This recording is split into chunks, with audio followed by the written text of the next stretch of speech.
All right, my man. State your name and let them know you on Real Talk with Nick. What's up, y'all? Darren Marcus. I'm on Real Talk with Nick. That's what's up, man. Are you a Knick fan? Yep. Okay, how long you been a Knick fan? A good 15 years. Okay. And who's your favorite player on the Knicks, man? Right now, my favorite player on the Knicks is in between Julius Randle and RJ Barrett. But I kind of rolling with Randle though. Randle my guy. Okay, all right. Randle's your guy. Randle my guy right now. Only because he came from the Lakers, so that's my guy. Okay. All right. So Randle's your guy. All right. Was Randle, when he was on the Lakers, getting frustrated with the fans like he does with New York fans? When we speak of Knick fans. I think on the Lakers, he wasn't getting as frustrated because he wasn't in the spotlight as much as he is right now. And I think that's the biggest effect that's going on with him is him being the number one guy now. So now since he has the number one guy, and he got all this pressure for the Knicks fans, I don't think he understands how to handle the pressure as much. So basically, I'm guessing he just gotta stay focused on his game instead of the crowd. Because I think if he stay focused on his game, he'll benefit more instead of the crowd. Because the crowd is going to get you out of the games. Okay. All right. And what do you like about his game? Being that you are a Julius Randle fan. Well, from seeing him from the Lakers, I see what he can bring to the Knicks. And it's like he's not fully there yet where he's supposed to be, because I think he needs to develop on certain things. But as far as skill wise, he could be the number one guy because I know he can shoot, he can pass, he can get rebounds, he play defense, and he got a wide variety of offense and skills. So I feel like that he could get to the next level, but he just got to put the effort in to get to it. Okay, so what do you say to his critics that say he's playing like a point forward? In other words, he's playing like a point guard. Mm-hmm. Now, the Knicks are in need of a point guard, but he's playing out of position. What do you say to those people, being that you feel that Julius Randle is a skillful player? Honestly, I feel like that Julius Randle could just. I feel like that he could just be. Honestly, that's what I think. I think the Knicks fans is putting too much pressure on Julius Randle because he's still young. So we know that we know that the Knicks need a point guard, and I feel like that he's doing what he can to be the point guard. But his problem is he's trying to be the point guard and try to put his offense in at the same time as running the point. And sometimes that could be a little bit difficult when you try to run a position they're not used to doing. Mm-hmm. So I think he just needed time to adjust the game into being a point guard. And I know, but he's not a point guard. He's a power forward. I know, and I know that it might not be right as way as Knicks fans want it to be. That's why they probably put too much pressure on him because they probably wanted it to be like that. But sometimes it takes time. So I feel like that at times he do be doing too much by being point forward because he get a lot of turnovers. Right. From what I'm noticing, but I think if he slow his game down and he want to be a point forward, he could do it. He could be like a. So you encouraging him to play like a point forward? It's not even a position, man. I know. It's a power forward trying to bring the ball up like a point guard, man. A lot of fans saying he needs to stop doing that. But if he's skilled enough to do it, then just let him play his game. But is he showing that? Is he showing that he's skillful enough to do that? The only reason why he's not showing it as much because he's playing through the crowd. He's not using his head. So when he was on the Lakers, he was playing like a point forward and being successful? When he was with Kobe? He had to do that. That's the thing. He had to do that because he had Kobe. That's the thing. So he had to play so much of the offense because he had the best player on the floor running the offense. So only thing Julius Randle had to do on the Lakers was play his game so he could be straight. But now on the Knicks, he got to run the offense, play his game, and do other things. So that's a lot to take up for one person. Okay. So I feel like, it is too much, but I think he can get it. I think he can get to that point. He just got to relax. Because that's the way, because I'm looking at everybody else around the league that's like point forwards. And if you think about Luka Doncic, You know, he's kind of the same way because he slows the game down and play the point. But the only difference is that Luka is an actual point guard and Julius Randle is not. So it's kind of harder. So for you a got to big man. use another example. Let's Yeah. say somebody like Marcus Smart. Yeah, Marcus. I mean, yeah, you can use Marcus Smart, but he's still not a straight point forward like he's not a point guard like a Chris Paul Right. that can just give the ball up and everybody make they play the position. Well, if you ask me, easier. man, the best person whoever did it as far as being a power forward, playing a point guard, point forward, was Anthony Mason. Yeah. Okay. As a Knick, yeah. As a Knick. Yeah. It's safe to say that? Yeah. Okay, man. Yeah. Okay, man. Yeah. All right, moving right along, man. Right. But before we do that, can't get off JR, Julius Randle just yet. What do you say to the people, when we speak of New York fans who say trade Randle? Do you think that would be a grave mistake if we were to get rid of Randle right now? Or do you think he even want to be in a Knick uniform? Personally, from his reaction toward the crowd, I don't think he want to be in a Knick uniform. But as far as his talent, he could be on the Knicks. But if you looking for trade stock, you gotta think about. Who would you get in return from Julius Randle? Like who would take Julius Randle? I like in the to me it look like he's like in a Westbrook situation. Like who want to take Westbrook? Same way. Who want to take Randle right now because of how he's playing? But since Randle is young, I still would take him in the trade because, like I said, he got time to develop. Okay. Still. So, All right. So I think if you do want to trade Randle, he would be a good trade value to get somebody from him. So, and speaking of for my Knicks fans, I was seeing something yesterday about free agency with Donovan Mitchell. So they was talking about trading for Donovan Mitchell for the Knicks. How do you feel about that? Donovan Mitchell coming to the Knicks? Actually, I think that might work. I Yeah? think that might work only because they have an actual superstar now coming in who actually been through the playoffs, Right. you know, and been through that experience, and he can bring that mentality to New York. Okay. What do you say to those who say that Donovan Mitchell won't fit into Tom Thibodeau defensive system? Tom Thibodeau is a defensive coach. Yeah, I know. Donovan Mitchell don't play defense. Some say. I don't know how true that is because he was on Utah playing with a 2000 Defensive Player of the Year, Rudy Gobert. So I feel like if Rudy Gobert plays defense, his team got to play defense. But that's the only way you win Defensive Player of the Year. Because not just you, your individual, is you and your team. So because people think that that's an individual award. It's not really an individual award. It's a team award. It's just an individual award because he did the most. But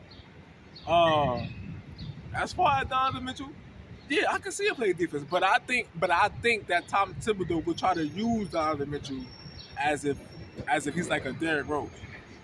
Oh, you say Derrick that? Rose wasn't his power because he would use him as the point guard, Right. and then he would use him and play him too much minutes, like he do with Derrick Rose when he was in Chicago. Okay, that leads to my next question. Are you insinuating that Tom Thibodeau breaks players down? Yeah, he do because that's the only reason why they had so many injuries. And I feel like sometimes, like, I get it, he's young and you want to play them a lot, but I feel like sometimes like that's not always good, you know, because sometimes like it might hurt them in the long run later on in their career. For example, as you see Derrick So Rose. you're not big on Tom Thibodeau being the Knicks coach? Nah, I'm not big on that. I'm only not big on it only because I feel like that he plays too many minutes and he don't give a lot of other people opportunities. Okay. So when you say he don't give people players opportunity to play, you basically speaking about his rookies. Yeah. Yeah, like for example, like last season, like Kevin Knox. Well, who Kevin been on Knox the wasn't bench. with the Knicks last season. No, before they traded him. Okay. He was on the Knicks before he traded to Atlanta. So, Okay. I feel like during that time, way before that time, he had time to play people like him Okay. who could come in the game and give you some offense. But you sticking with your core. But you're not a championship team yet to stick with your core. See, that's different. If you're a championship team, I can understand that.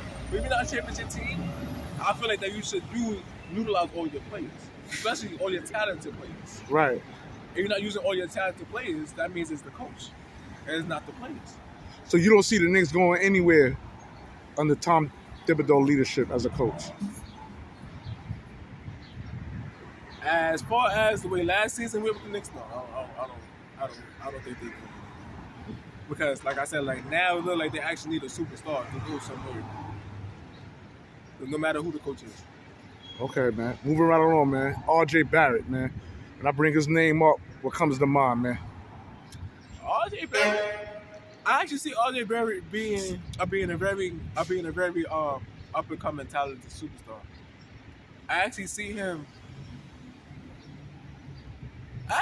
in the next probably like the next 3 or 4 years being the number one guy over Randle. It depends on what they do with Randle. But Right. I feel like as of right now, like he will be the number one guy coming up over Randle because I see because I see how his game is here, and his game is more developed than Julius Randle from what I've seen, and plus he got a better jump shot. So I see R.J. Barrett could benefit more Yeah. than Julius Randle. Okay. And what is R.J. Barrett's strengths that you see on the court? The strength, I see that he can get to the basket. I see that he's strong enough to get to the basket, and I also see that his dominant side is the left side, and I also see that with his game that he can do a variety of things. He can go one-on-one on the left side, or he can go 2-dribble pull-up. He can go to the corner, hit the three. He can spot up for the three, and he can dish the ball. Okay. So, Do you see splashes of R.J. playing on his right? Because when I ask people to critique Randall's game, they be like, "Oh, he only play on his left. He can't play on the right side." He do. If you actually watch him, he only go left. I don't know why he don't go right. He only go left, and it seems like every time he in the game, they already know what he's going to do. He's going to go left. So I feel like if you develop and starting to go right more, now you become more versatile. Now they don't know what you're going to do. Right. But now they know you're just going to go left every time. So they know how to stop you because you're going left every time. Back to Julius Randle. What do you say to those who say that Julius Randle is strong on his left side too? He played left. Yeah. I mean, see, the thing is with Randle is that he's strong enough to take the contact and get to the basket every time with his left. That's the thing that I see with Randle that separates him from RJ. Now, RJ, he can get to his right. Like, he can come and get the right and pull up. But he's not going to come and get to the right and then get to the basket. That's the thing. He's going to come and get to the right and take the jump shot. Randle, he can take the jump shot from the right, but I can see him coming from the right and getting to the basket still with his left. You see what I'm saying? Okay. I can see that because he's strong enough to do that. Okay. So, all that's right. the only difference I can see. Okay, moving right along, man. When we speak of Kemba Walker. Oh, man. Now, you know, Kemba Walker. From New York, man. That's right, man. We all see where Kemba Walker's at, man. We expected more. Some say is Kemba didn't perform to his expectation. Some throwing it on the coach. Yeah. Talk to me about Kemba, man. Honestly, it hasn't been a lot of talk about Kemba. I ain't gonna lie with you. I kind of heard that it was a little situation between Kemba and Tom Thibodeau because of the fact that they brought Kemba there, and Tom Thibodeau didn't really want him there, but he got to utilize him. So that's why when Kemba first got there, he was starting. You know, and he was starting. He was putting up numbers. He was putting up numbers. But the thing is that, like I said, Tom Thibodeau and Kemba don't have a great relationship with each other at that point in time. So Thibodeau is going to do what he want to do. Even if he was told to put Kemba to start, he's going to do what he want to do. So initially, if Kemba's supposed to start and he's not going to start him, that's a Tom Thibodeau thing. That's not a Kemba Walker thing. So my thing is that I don't understand why he don't put in Kemba, because I see like when you put in Kemba, number one, you winning games, and then number two, he's from New York. So you feel the Knicks won a lot of games when Kemba Walker was on the floor? Yeah. Because I seen a couple games where he just go for 30, 40, and I'm like, they don't have no they don't have nobody else who can just go off just for 30 and 40 in a game like just when he wants to. You know what I'm saying? Like you get a sometime from Randle or RJ Barrett, but Kemba could do it consistently. He been doing that in Charlotte before he even got to the Knicks. And you see him doing that on the Knicks. Yeah, but it's just that Tom Thibodeau won't play him as much, and that's the problem they have. And don't get me wrong, Kemba did get hurt at a point in time, right? But you know, like that still don't have had that much effect. And also, Kemba did say that he went to the Knicks because of Derrick Rose. So my thing is like, all right, okay. He want the same treatment as Derrick Rose, and he ain't getting it. That's what I'm getting. Okay, moving right along, man. We need a point guard situation. It's a vacancy. We need one bad. Alfred Payton was once the point guard for the Knicks. We traded him off. Do you think that was a grave mistake? Are you a fan of Alfred Payton's game? I think Alfred, actually, you know what? Couldn't think about it. I think Alfred Payton did better benefiting from the Knicks. Because now you don't hear them next time. See what I'm saying? So I feel like yeah, it was a bad move for the Knicks to get him. Because he was an actual point guard, giving the ball, getting to his spot. But he mostly was making sure that everybody else did what they needed to do on the floor. Okay. You know, Kemba Walker and Derrick Rose are mostly scorer point guards. They're not going to pass first point guard and then get buckets. They're going to score first and then make sure they get their people involved. Okay.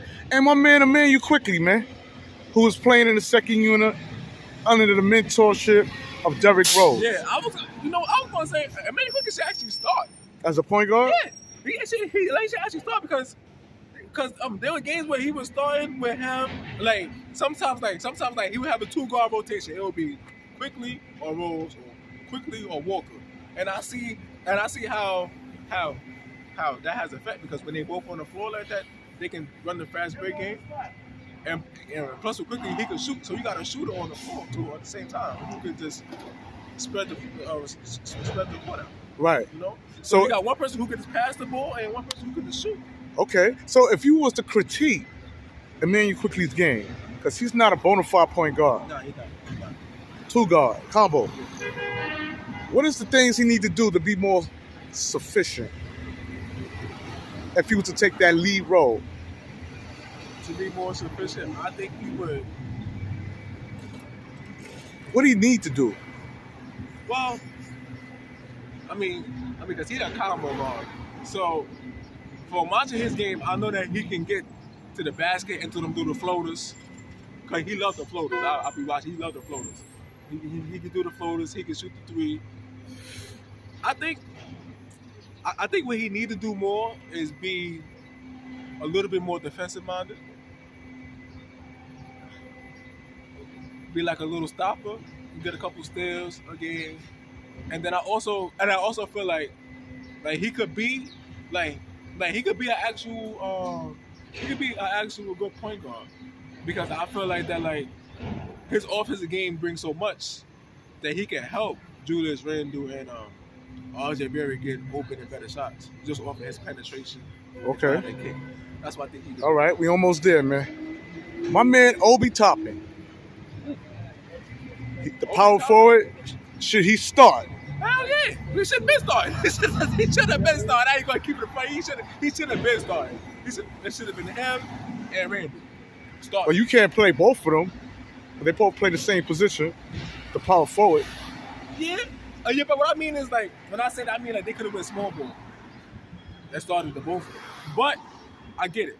So you're gonna need a rebounding defending big. So that will leave Mitchell Robinson to start at center. Which I get it. Okay. Which I get it. But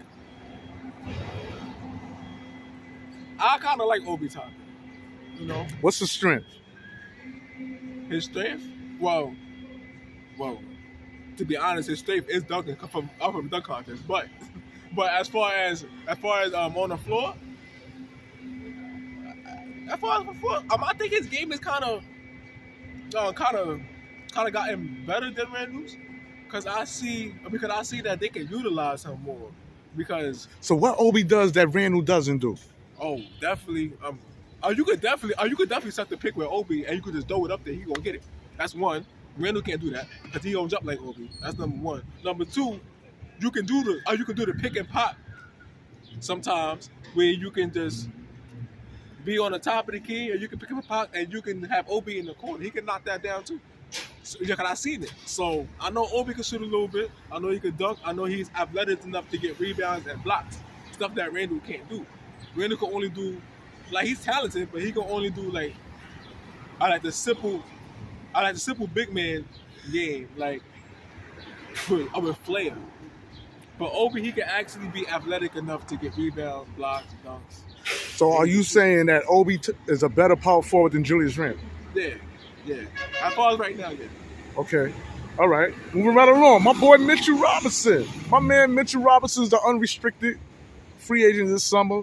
Knicks is offering him $55 million over 4 years. You think he's worth more? And if so, do you think we might lose Mitch to teams like Detroit Pistons and Sacramento, who's looking in, who's willing to pay him, from my understanding, $65 million? I mean, that depends on Mitchell, because if he's looking at money, then yeah, he would leave. But if he's looking at trying to stay on the Knicks and develop the Knicks as a Knick, then yeah, I think he would just re-sign the contract with the Knicks, but stay with that contract only because of the fact that I know the Knicks are going to need money to get somebody else. So if you look at it from that point of view, I would re-sign with the Knicks for them 4 years as they trying to get somebody else to come and play with them. Do you like Mitchell Robinson as a center? Yeah, I do. What's his upscale? Huh? What's his upscale? What you like about him? Oh, he's a very great defender. Very good defender. Like, he can lock up that paint. That's one thing I love about him. Cause I use that 2K. That's one thing I love about him. He can lock up the paint. He can get the blocks. He can get the rebounds. His timing.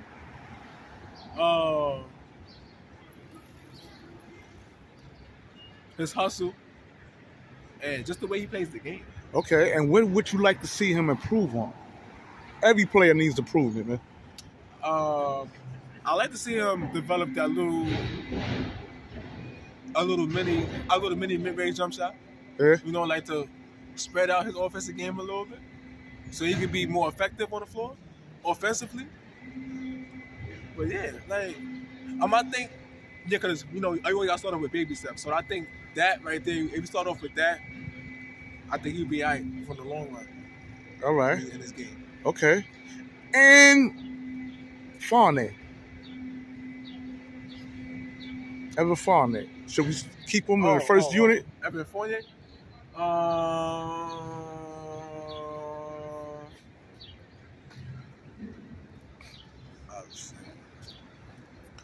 think. Is he a liability on defense, like some may say? Yeah, he is. So should we keep him or put him in the second unit? No, you put him in the second unit. I put him in the second unit. I'll put him in the second unit. Yeah. I can't start him. Like, I've been starting quickly over him. Like, I put him in the second unit. Have him come off the bench. Okay, man. And that's what it is, man. I want to thank my Harlem Knight for coming on Real Talk with Knick, expressing himself, letting it be known that Obi Toppin is a better power forward than Julius Randle, and Obi needs to be starting ASAP. Yes. That's Harlem Talk, y'all. Definitely. And we out. Peace.